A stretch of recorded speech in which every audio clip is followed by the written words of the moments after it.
Well, hello there, motherfuckers. Haha. And it is time for me to talk about something that quite a few people have been hitting me up on YouTube to talk about. The CM Punk interview on Art of Wrestling with Colt Cabana. And yes, I did listen to it. I listened to the whole thing. And what I get away from this is the wrestling business is disgusting. It is a dirty fucking business. A lot of this is stuff that we already knew, but we didn't personally know about CM Punk. I'm not really too sure why it took so long for this to come about. CM Punk has been out of the company now for roughly 11 months, 10 and a half months maybe. The night after the Royal Rumble, CM Punk, didn't show up ever again after that.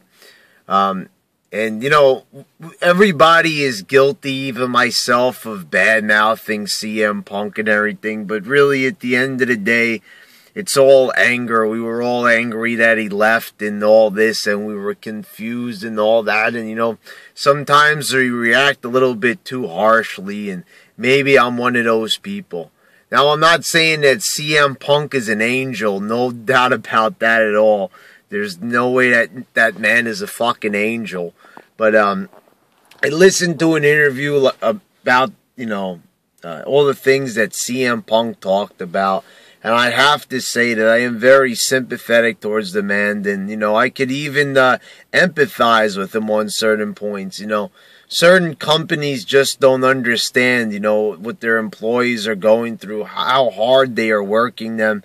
And it's pretty fucking ridiculous. I have to say I was pretty fucking disgusted at a lot of things that I heard that they were making CM Punk do. The man couldn't even fucking move his goddamn elbow. And you know something? I really agreed with a lot of the fucking things that were said about CM Punk and his main event push. His push was just downright, absolutely just fucked up in the most fucked up way fucking possible. CM Punk deserved to be in the main event at WrestleMania, and they never fucking gave it to him. They didn't give it to him one single fucking solitary time. He deserved it. The man was putting on the best fucking matches in the company. The guy was going above and beyond what was expected of a wrestler. And he was doing a pretty good fucking job. They were doing, they were just completely, disoriented when it came to CM Punk. They had no idea how to handle him. They were randomly making him a heel, randomly making him a face, bringing him back, making him into what I call the fucking Power Ranger, putting hands in with Cena and fucking Big E Langston. It wasn't the way to go at all with CM Punk.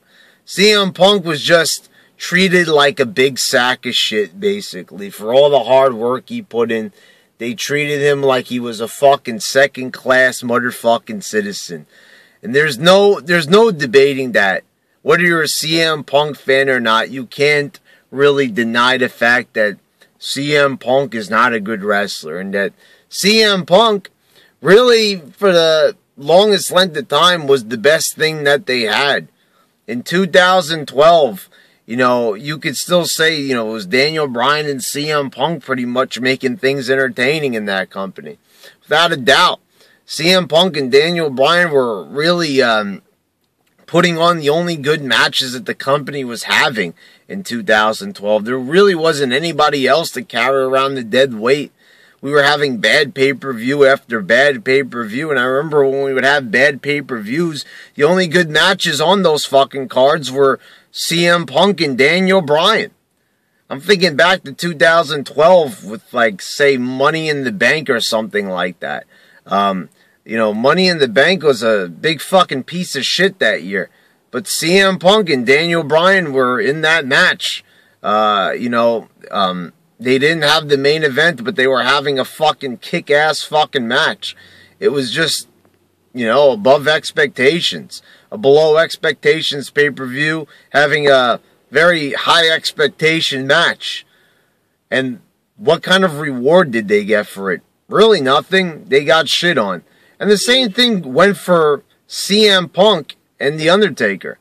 If they were going to have that match at Mania, you're damn fucking right. It should have been in the fucking main event.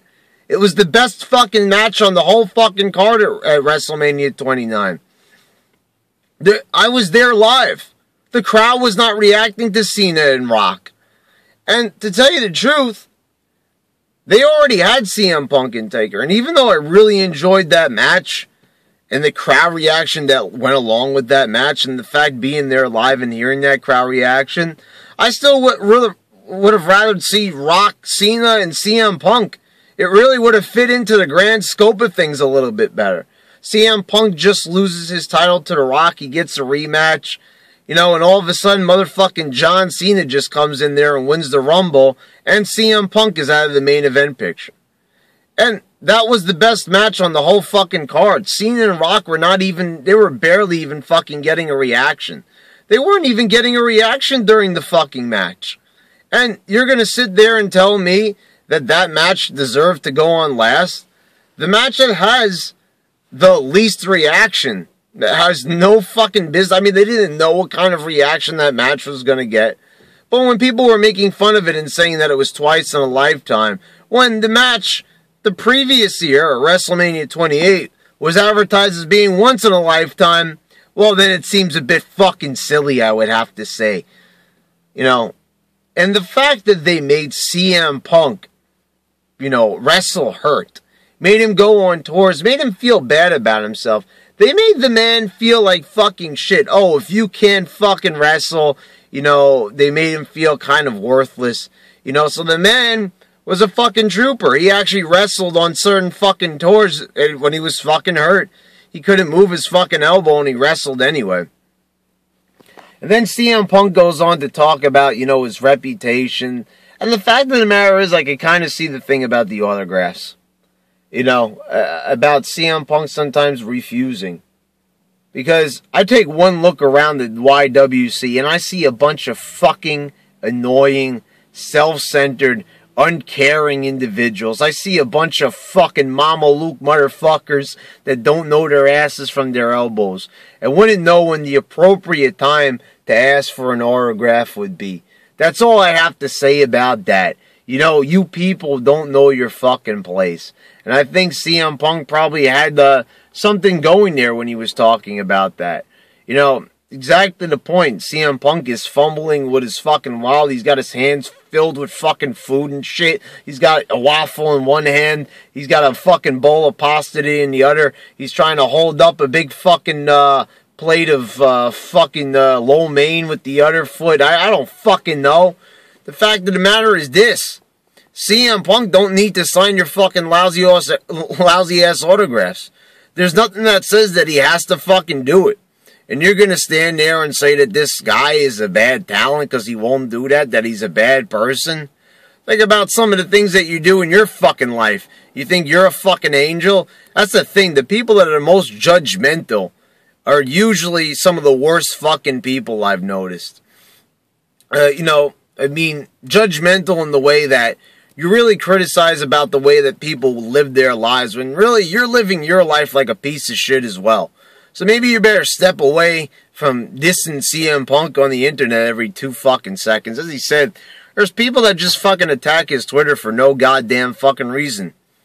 And he didn't say this, but I'm going to go ahead and say this. That just proves that you have no fucking life.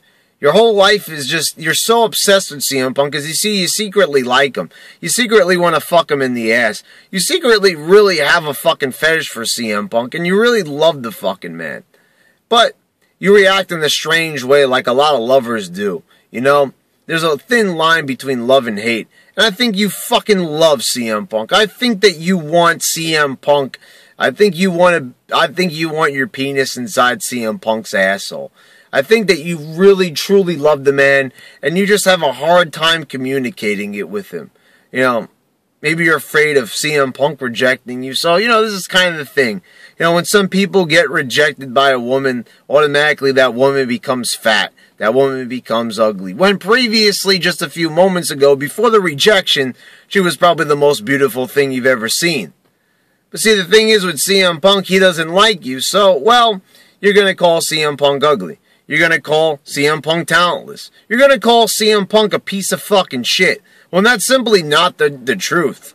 CM Punk, in my opinion, after Daniel Bryan, was the second best wrestler that the fucking company had.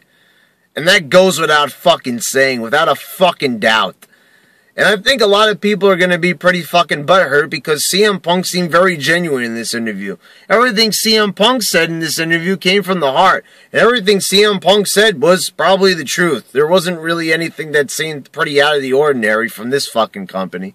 I mean, are we really going to deny that, that this company would make their workers work hurt? We already fucking know that. We've already heard stories in the past about this. We've heard stories about wrestlers not getting enough time off. They've been away from their families for fucking eons. They were giving more vacation time. They came under fire over steroids and shit like that. And, as a result, WWE loosened up on some of their policies. But lately, there hasn't been a whole lot of controversy in the media surrounding professional wrestling. So WWE was allowed to take it easy for a couple of years. They were getting attacked after the whole Chris Benoit thing. But then they started to take it easy. And, during that period of taking it easy, they were really taking advantage of their workers, it seems. And we could all see that, how wrestlers, when they get concussions and other injuries, they're actually, not even helped, but rather they're punished. They're punished. Dolph Ziggler, for example, the man was the most over thing at the beginning of 2013. One could even argue he was more over than CM Punk. Everybody was going crazy. They were so happy that finally Dolph Ziggler had won the World Heavyweight Championship.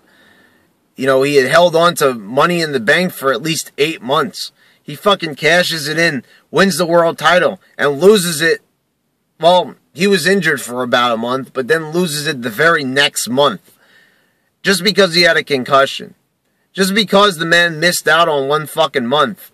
CM Punk was, in the same fucking boat, basically. CM Punk was at the same fucking avenue as Dolph Ziggler.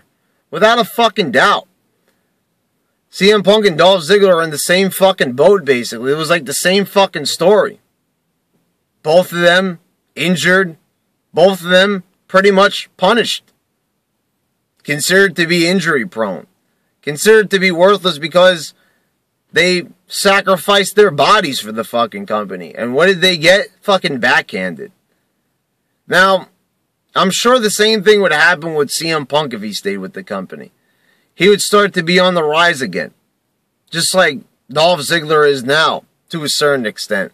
But how long would it last? When I remember when CM Punk was about to leave the company, as I said, he was teaming with Cena. Teaming with Big E Langston. PG fucking goofballs. They were putting their hands in like the Power Rangers and doing the go team go shit. Fucking cheesy. Fucking out of character for CM Punk. CM Punk was not allowed to be himself. CM Punk was told to be a fucking goofball. He was told to be a fucking Mama Luke. And it goes without saying. CM Punk deserved better. And what I got out of this interview was a man that gave it his all. And all he got out of it was pretty much nothing. He wasn't even allowed to achieve his dream. All he was allowed to do simply was just pretty much fucking crash and burn. CM Punk, I apologize what I said in the past. Because the fans are, people in the YWC anyway, not all the fans, are fucking idiots. And WWE really is a company that really doesn't deserve to have all the acclaim that it does. I mean, it does. It's historic, it's great, it's entertaining, I love it. But really, this company is one of the most underhanded companies of all time. They shatter dreams, they shatter lives. They're responsible for people's deaths. They've forced them to take drugs when they didn't want to. They're like a fucking drug dealer, shoving steroids down the throats of their wrestlers. Or, in the asses, since it's administered mostly through a syringe. But, what could really be said? WWE's going to keep getting away with this because WWE's, as Colt Cabana said in the interview, the only game in town, the only rodeo in town. There's really no other place to go. If you don't like it, lump it, basically. Well, those are my opinions on the fucking interview. CM Punk, you know, I would like you to come back. I mean, I would enjoy to see CM Punk in the wrestling game again. Do I think he'll ever come back? Well, yeah, I think he will. I seriously think that CM Punk, despite all this, there was a lot of other things in the past. We never thought Hulk Hogan would come back. We never thought, Sable would ever return, and all those things fucking happened. We never thought Bret Hart would come back, and sure enough, Bret Hart in 2010 was on wrestling for fucking months. It was on Raw for months, on pay-per-views, was even winning the U.S. title. So stranger things have happened, and that really wouldn't be too strange to me if CM Punk returned. But I hope he does come back, but I hope if he does, they don't shit on him. And I hope that he eventually does get that main event match at WrestleMania, which he so richly deserves. Well, motherfuckers, CM Punk. What more can be said?